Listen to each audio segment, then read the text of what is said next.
Hi, I'm Craig, I'm your travel expert, and I'm back with Karen at Gabby Cafe at Woolloongabba. And today we're going to be talking about a river cruise company that you've probably not heard of, but one that you really should consider next time you're looking at doing river cruising in Europe. So Karen, why is Riviera something that we should be looking at? Riviera is, we're actually very proud to be representing them. We are the exclusive representative here in Australia. The company itself is owned and operated in the UK. They've been going for over 36 years. So they actually have some really beautiful land itineraries as well that in the foreseeable future we'll be able to look at offering.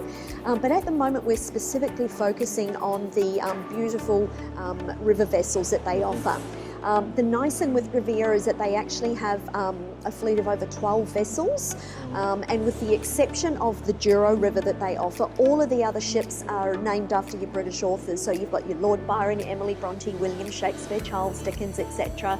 So it's a really nice feel when you're actually on the river and you're seeing another ship go past and it's got that name of the British author. So that's one of my favourite things. Some points of difference with Riviera compared to a lot of the other 5-star product that is out there in the market is that things like they have some beautiful itineraries, the normal inclusions that you'd come to expect, like for example, your dining is included, your shore excursions are included. But one thing with the shore excursions that I personally like, having been on board myself down in the south of France, was talking to a really beautiful British couple, and it wasn't until speaking to them that kind of, we have those light bulb moments in travel. Yep. And I was talking to this gorgeous couple, and the nice thing is he mentioned that with Riviera, because they have your included shore excursion, they then also have that nice balance of free time as well. So for example, whether it be you might get picked up in a bus in the morning, taken to the, wherever it is, the town that you're going to, you'll then have whether it's a walking tour or a wine tasting or, sausage tasting, whatever it is, and then you're given some free time to be able to, do your own thing at leisure. The reason I sort of want to point that out is this lovely gentleman said to me he was a real art gallery buff. And the thing that came to mind was that, as we know, most of the shore excursions that are included are your cathedrals, your churches and your museums as a general rule. But this, by having that free time, it enables him to be able to then go and experience and find, like whether it's the art gallery, and his lovely wife that was with him, she said sometimes she might go with him, otherwise she might sit and people watch or grab a coffee or a wine or do some shopping. So you've just got that flexibility. So when you come back, whether it be for lunch or whether for dinner at night, everybody's got a little bit of a different story to tell, and it's a really nice mixing thing. As far as your drinks go, the drinks are not included in the actual cost of the cruise. We are finding that there's getting a larger and larger demographic, and we're sort of talking the demographic for Riviera is probably 55 and over. And so you're looking at not everybody necessarily wants to actually have their drinks included. We might get people say, I might only have one wine with dinner at night or a beer or whatever. So by not having the drinks package included, they can purchase a drinks package, or they can just buy it as they go. But by purchasing the drinks package, you're looking at, you can get wine, beer or soft drinks with lunch and dinner only. So the benefit of that is it's enabling you to be able to get off the ship, whether it be after breakfast, before lunch, after lunch, whatever, and go and support the local, whether it be the little town, the village, the cafe, whatever, and purchase, your drinks and meet the locals. So you're not actually double dipping, and we're finding that's a really great seller for Riviera. Now on board the ship as well too. Yes. Of course, they're beautifully appointed and comfortable and all that sort of thing. How many passengers are on board? Good question, Craig. They range from, because as I said, they've got over 12 5-star vessels. They actually have the pretty much the youngest fleet on the European waters.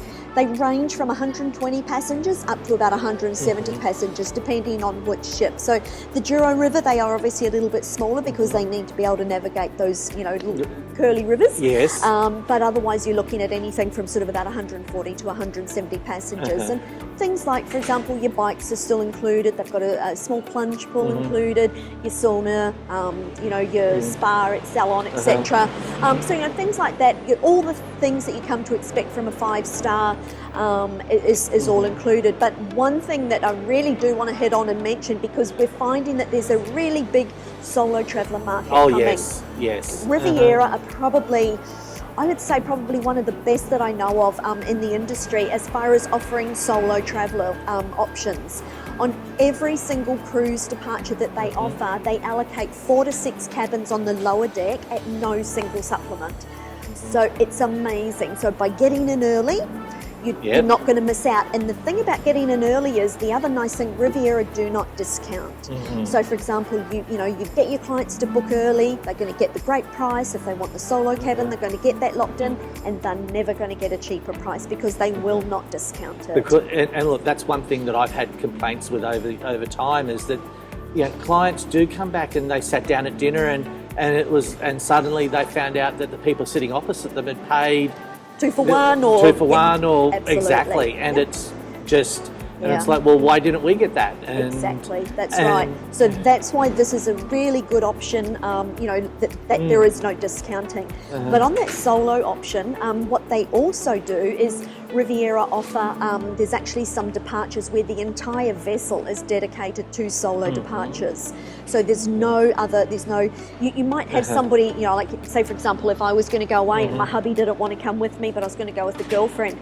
Love my girlfriends to pieces, but I don't necessarily want to share a room with them. So that gives you the opportunity of being able to still pay exactly the same price, but have your own rooms and then be able to share the experience. So we're finding that's really popular as well. So it's a really great option as far as the opportunities with Riviera. One last thing that I did want to mention with Riviera is the tipping, because obviously that's a big thing. Yes. What Riviera do is it's not included in your cruise fare. However, what they do is it's not compulsory.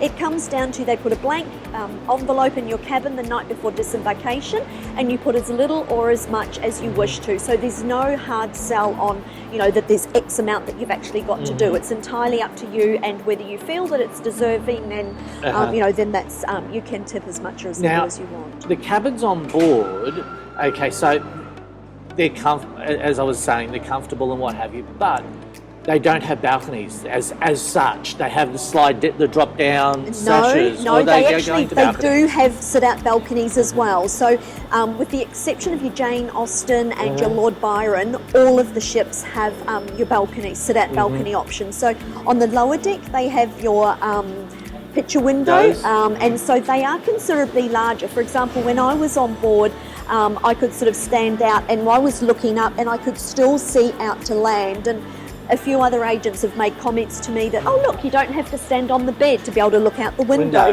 So I haven't seen any other product, so I can't comment on that. But and then on the middle deck, you've got either just your Juliet or French balcony. And then, as I said, most of the vessels do actually have your actual sit-out balcony. And what they do then is the suites are actually double the size, or almost double the size. So because obviously, if you can't go and bolt a balcony onto the outside of a ship because you're governed by the locks. So what they do is they actually encroach, whether it be into the bedroom area or into the lounge area, and they've still got a sit-out area. So they do have sit-out balconies as well. So if those people are wanting to, upgrade and have that, there's also some great new changes they're making for next year with some extra inclusions. We can go over that maybe another time. At another time.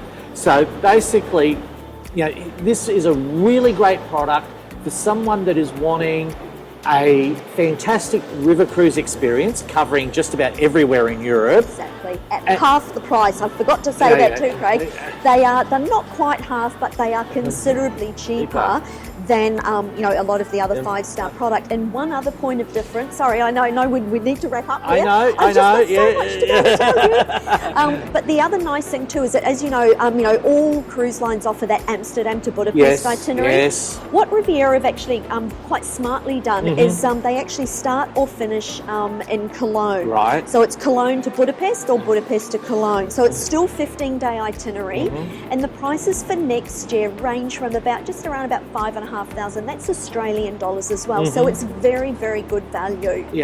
if there are people that are wanting to still sort of do that Amsterdam to Cologne, like if they're wanting Yeah. to, obviously, you know, Yeah. we can do train, you know, whatever. We can do a high-speed service on the German ice, yes. Absolutely. Or there is a new itinerary that we're offering for next year in Amsterdam to Cologne, which is actually taking 7 or 8 days, sorry. But it's actually really taking in depth that whole, you're getting to see Ghent, getting to see Antwerp and all the beautiful surroundings of there. So it's just taking it a little bit slower instead of it being that 2 days. Because as you know, that Amsterdam to Cologne can be a little bit industrial and not so pretty on a straight run. On the straight run.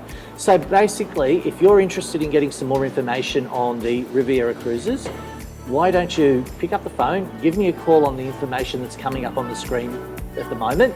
And remember, I'm Craig, I'm your travel expert, and life is really too short to have a boring holiday.